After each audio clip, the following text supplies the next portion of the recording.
All right, so our fourth determinant is broadly called health behaviours, and we're going to cover some explicit health behaviours that Australians are doing and also people around the world, but we're mainly focused on Australians and how that is actually impacting our health and looking at the statistics of epidemiology, all right?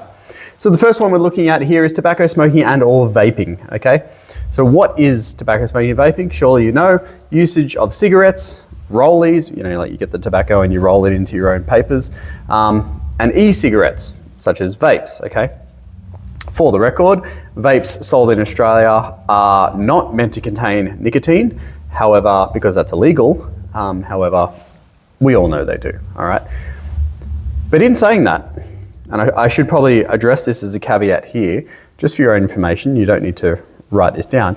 Nicotine is actually not the thing in these devices which causes all the problems, all right? Nicotine is the addictive substance in cigarettes, rollies, and vapes, which makes you keep coming back to it, okay? But it's not actually nicotine that's causing cancers and things. So what is it doing? So these types of devices and cigarettes are delivering harmful chemicals that damage the lungs, heart, and the blood vessels. So if you think about it, and now you've learnt your systems of the body, when you inhale these devices, those chemicals, so not only nicotine, but all the stuff they shove in cigarettes and vapes and things, like, you know, like think of hydrocarbons and, you know, petrochemicals and stuff like that, gets absorbed into your alveoli. Like, the only stuff that's meant to be going into your lungs is air, okay? And maybe a little bit of, you know, and air is, you know, oxygen, nitrogen, hydrogen, stuff like that. Normal stuff, not chemicals, all right? Then, when it's in your alveoli, we know from internal and external gas exchange, it then gets put into your bloodstream and delivered all through your body. So not only do you have issues with the lung and the heart itself, but also the blood vessels, so remember arteries and veins that are delivering the chemicals all around your body, the capillaries themselves, which is where the gas exchange occurs, and then because that blood is then being put into your muscles can suffer as well, all right? This is not nice, okay? So it's the only way, really, other than like injecting yourself with a drug, which we probably all know is bad, okay? This is pretty much doing the same thing. Like you look at someone who, you know, might be injecting something really nasty like heroin into their bloodstream and you're like, oh my gosh, that person's a junkie. Like they're really, really bad and they're really, really unhealthy. Why don't we have that same reaction with vaping? Because you're pretty much doing the same thing. It's a different delivery method, but it's still getting into your body and then being delivered around your body in the same way. It's bad. Don't do it. What does it lead to? Increased risk of, surprise, cancers, but not only cancer of the lung, cancer of the throat, cancer of like the mouth, all right? And all that stuff actually is starting to see rising issues from vapes, but we'll get to that in a minute. Increased respiratory failure, so things like emphysema, COPD, heart failure. And when I say heart failure, that's a really general term, but we're talking about like coronary heart disease, and then you've got like peripheral vascular disease. So basically the blood vessels going to your arms and your legs become so damaged that they can't deliver oxygen-rich blood anymore. So then you get things like gangrene, you've got to have amputations, and it's gross, all right? Now that term is something that I do want you all to remember, so make sure you take the time to write this word out correctly. Arteriosclerosis, okay? And if you can't read my terrible handwriting, it's ARTERIOSCLEROSIS. Arterio, so arteries, sclerosis, all right? And what that actually is, it's hardening of the blood vessels.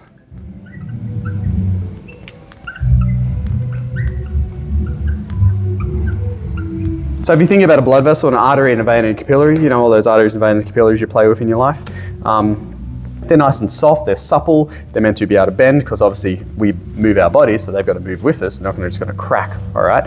And then they've got to be pliable so that gas exchange can occur with capillaries. When arteriosclerosis kicks in, those blood vessels become hard. Now they don't become hard as in like rock hard, but they become hard to the fact that they start to become brittle and then they crack. And all of a sudden you're not delivering your oxygen and nutrients to the places in your body that it needs. And all of a sudden, if your toes or your foot or your fingers aren't getting an adequate supply of oxygenated blood simply because you vaped, well, guess what? Bye-bye fingers, bye-bye toes. Think of the other parts of your body that could be sticking out that you may be losing blood supply to. and that would be bad. Examples. So we've already talked about policies in the government video, but you know, policies and the de-glorification, because remember cigarette smoking in like the 70s, 80s, that was cool, man. You saw him on the movies and they'd be like, oh yeah, he smokes, he's hot. Well, that doesn't happen anymore.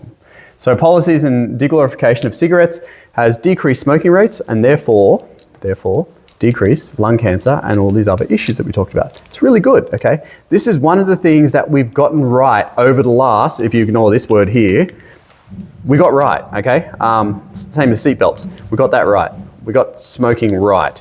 But with the advent of all these e-cigarette and vaping stuff, the epidemiological data isn't present yet, okay? So remember, like lung cancer and things, you don't just get most of the time, touch wood, you do not get lung cancer when you're young, okay? But when you're old, if you've had a lifetime of smoking, you're significantly more likely to get lung cancer. So we don't have the data yet because all the people vaping and stuff are young and vaping's only relatively new in the big scheme of things. But there are strong arguments being made by health professionals, which is why they're illegal. If people continue to vape and keep picking up vaping, because when you're young and you vape and it doesn't seem like it's causing any issues, so you keep vaping, right? It's not like drinking alcohol where you can get really, really drunk and hurt yourself immediately. Vaping's not like that, okay? You might get sick from the nicotine, but other than that, there's no real significant short-term consequences.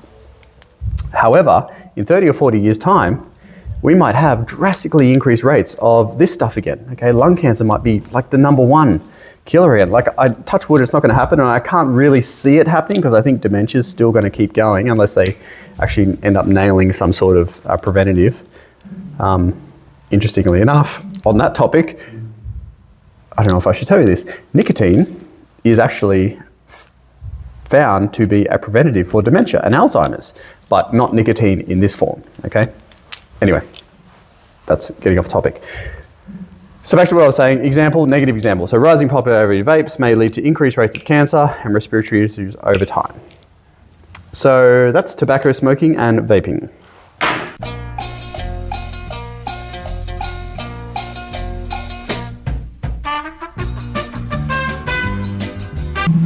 All right, so our next one is alcohol, okay? What is alcohol? It's the consumption of beer, wine, spirits, BWS.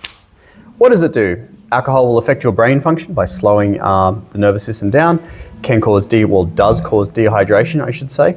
And over time can cause liver damage and weight gain, all right? How does it do it? So alcohol enters the bloodstream, so when you consume alcohol, it goes to your stomach processes it at the liver and the kidneys, and then it goes into your bloodstream, and then it goes all around your body, including your brain, all right? The thing that people don't focus on a lot, which is also probably a big issue, is that alcohol is very calorie dense, okay? Consuming, I think, 1 gram of alcohol contains, I think, 8 calories. Don't quote me on that. You can look, you can Google it. It's about 8 calories. It's about something like that. It's significant, okay? So a lot of people, especially when you get older Australians, and when I say older Australians, I mean like me, like 40 plus, they're like, oh, exercise, regularly and eat a really healthy diet, like just whole foods and stuff like that, and I just can't seem to lose my gut, my belly, all right? And it's like, oh, okay, well, your exercise is good, your diet's good. Do you drink alcohol? They're like, oh yeah, most nights I'll come home and I'll have like 4 or 6 beers, or I'll have a bottle of wine 3 or 4 times a week. And it's like, well, that's a lot of calories, all right? And we know from the epidemiological data that coronary heart disease, which is directly linked to overweight and obesity, could be from not a diet issue. It might be, well, it is a diet issue, an alcohol issue, all right? So what does the consumption of alcohol lead to? In the short term, it can lead to things like accidents and injuries, all right? And if you look at the, causes of mortality, morbidity for young people in particularly, injuries and accidents are way, way up there. And obviously impaired judgment from the slower nervous system signaling, etc. You may do something you regret, you may have short-term memory loss, that type of stuff. Yeah. Long-term, cirrhosis of the liver, so your liver just like, I'm out. Obesity, which we already talked about, and some cancers.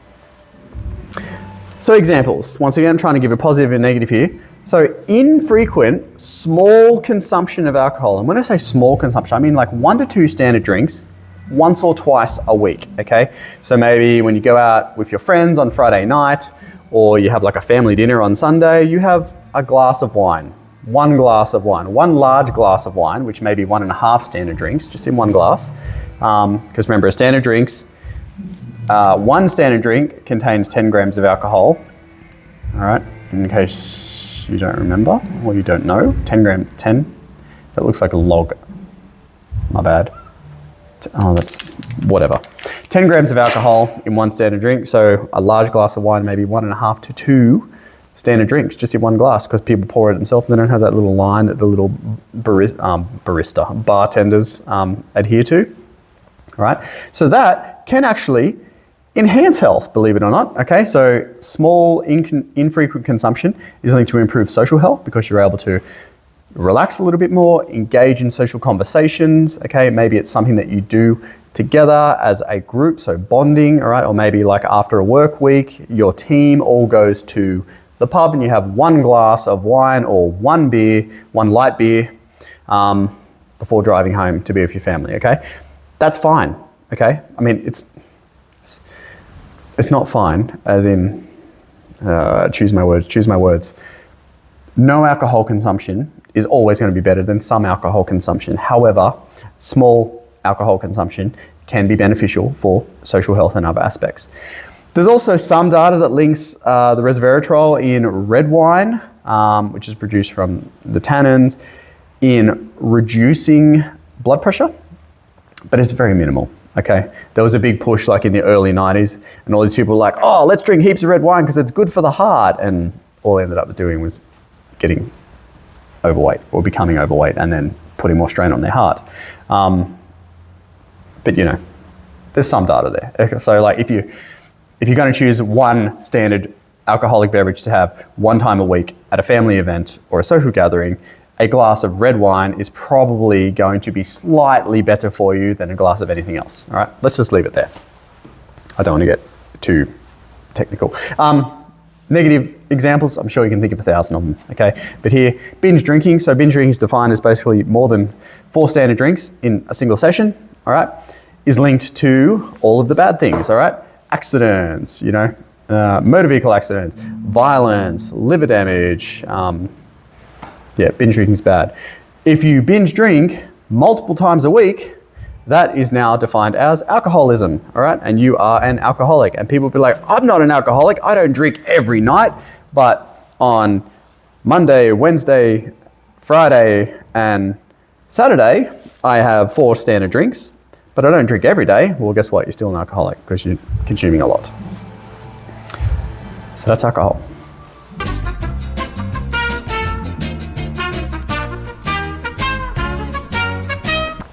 All right, so our third one is physical activity, all right?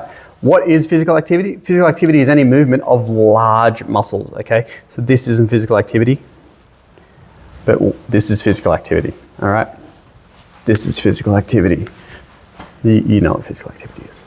What does it do? It strengthens our muscles, our bones, strengthens our organs, boosts our mental health, okay? Physical activity is great. How does it do it? Well, the increased heart rate and ventilation rate will therefore increase your circulation and circulation of oxygen, providing you don't have other substances in your bloodstream. That delivery of increased oxygen is going to be very good for all the parts of your body, all right? It's going to increase hormones, it's going to increase endorphins, makes you feel good, improves your mood. It's great. Exercise is great. Surely this isn't the first time you're hearing this. What does it lead to? Well, we have decreased rates of obesity and obesity-related diseases, decreased rates of depression, diabetes, etc. It also leads to an increase in independence in later years. All right, so when you become, 50, 60, 70 plus, right, if you have been physically active for most of your life, you're going to be in a better place. You're going to be stronger, fitter, healthier to be able to get around and do things still. Examples, all right? Daily step goal of like 10K, right, which is very, I'm going to say moderate, okay? is linked to weight management. So lots and lots of people, they get 10K steps a day just in their daily jobs or whatever they do, and they don't even think about their weight because it's not an issue, okay? It's really crazy. Just the other day, what was it, Sunday morning? No, Monday morning. Monday morning, I was at the gym, I was warming up on the treadmill, and I overheard a person next to me talking to their PT, and the PT was asking them actually about their step count. And the person in particular was like, oh yeah, you know, I try a couple of times a week, I'll go out for some fairly long walks and I'll get up to 10K steps. But most of the week, I probably sit around 2,000 or 3,000. And that just blew my mind, okay? Like, I don't actively go and seek my own steps, okay?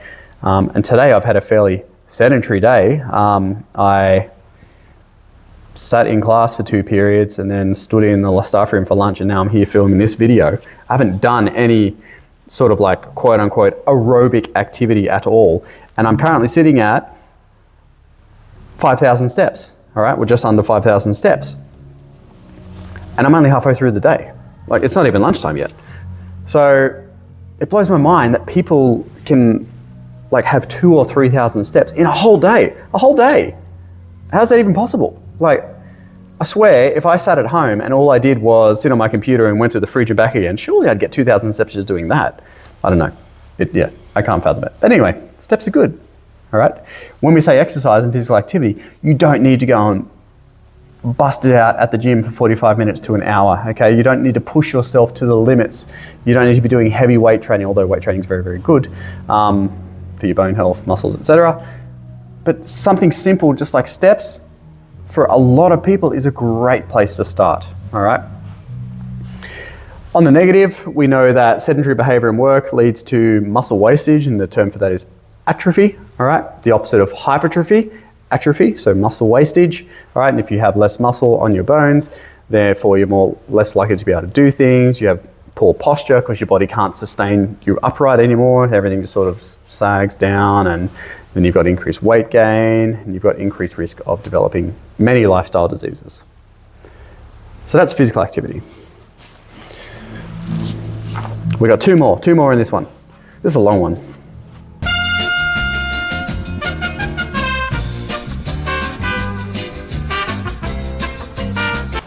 So our fourth one is diet. So what is diet? Diet is simply the food and drink that you consume on a daily basis, all right? And you don't need to nail your diet daily. You probably need to nail your diet weekly. It's okay to have something every now and then. That's why we talk about balanced diets, okay? It's okay to have something not so good as long as the other time it's good, all right? So what does diet do? Well, diet will provide nutrients for energy, growth, and repair. It's going to support your hormonal functioning and systems, okay? Keep your vitamins and minerals up, etc. All right?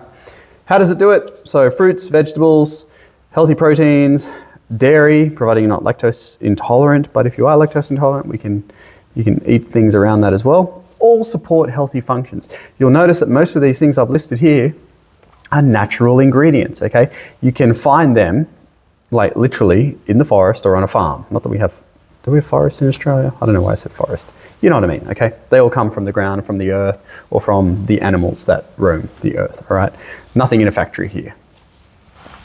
So what does diet lead to? Well, a balanced diet is going to prevent deficiencies, all right? So you might have like a mineral or a vitamin deficiency that you may have from a poor diet, all right? Balanced diet is also going to support growth and repair, and it's also going to help you manage your weight because you're not consuming high calorie foods. Poor diets, however, high in saturated fats and sugars, are highly correlated with obesity and coronary heart disease, and we know that these are significant causes of mortality and morbidity in Australia. Examples, all right, 2 fruit, 5 veg, adequate proteins, okay, linked to better health outcomes and reduced disease. And on the flip side, high sugar and processed food diets are directly linked to diabetes, type 2, by the way, obesity, and all the obesity related diseases. We've got one more to go.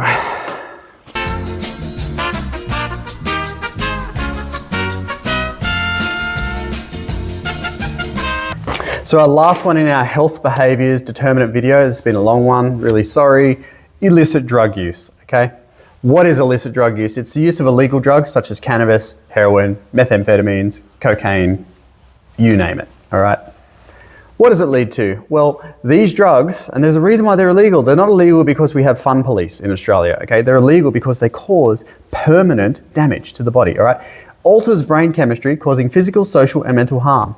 It changes the way your brain works permanently, okay? So alcohol, like you consume alcohol, you know, have that relaxed mood, you have depressed nervous signaling, you have slightly altered perceptions, you have slower reaction time, but most of the time those effects go away. With these drugs, you can literally just take them once and experience a permanent effect for the remainder of your life. And if you're young, that's a long time, all right? The drugs are also illegal because the effects that they do provide are sometimes, because there's no sort of government agency seeing how much effective chemical is in each drug that you take, sometimes those chemicals are too significant for the body to handle. If it's too significant for the handle, your body just shuts down and says, I'm out, I'm done. Overdosing is the simple way to think about that, all right? So what does this lead to? We've got overdoses, mental health issues, development of schizophrenia, heart failure, okay, addiction, crime, and I wrote crime because most of the people that end up going to jail in New South Wales have some sort of drug background. Surprise! Examples. Ideally, community and school drug education programs are going to decrease the likelihood that teenagers will use drugs, okay? If you're brought up in good family backgrounds with good education and good moral values, you are less likely to engage in drugs. On a negative on a negative note though, with an example, you may have heard of this term gateway drugs. Gateway drugs is sort of like you take something that's maybe not that bad, or maybe someone told you or your friend said, oh, I've used this before, it's fine, you can have this. They generally lead to consumption of other drugs too, because you had that little one and it was okay. So then you have something a bit bigger and something a bit harder and something a bit harder. So gateway drugs such as cannabis and to a degree vapes is a gateway drug because vapes are illegal, can therefore lead to, down the track, harder drug usage such as methamphetamine, cocaine, etc., which can cause lifelong effects, which we've already spoke about, or crime and just going to jail because you did something really, really dumb because you're all amped up on meth and you wanted to, I don't know, do something crazy. Don't take drugs. Drugs are bad. That is the end of our fourth determinant video on health behaviours. Thanks.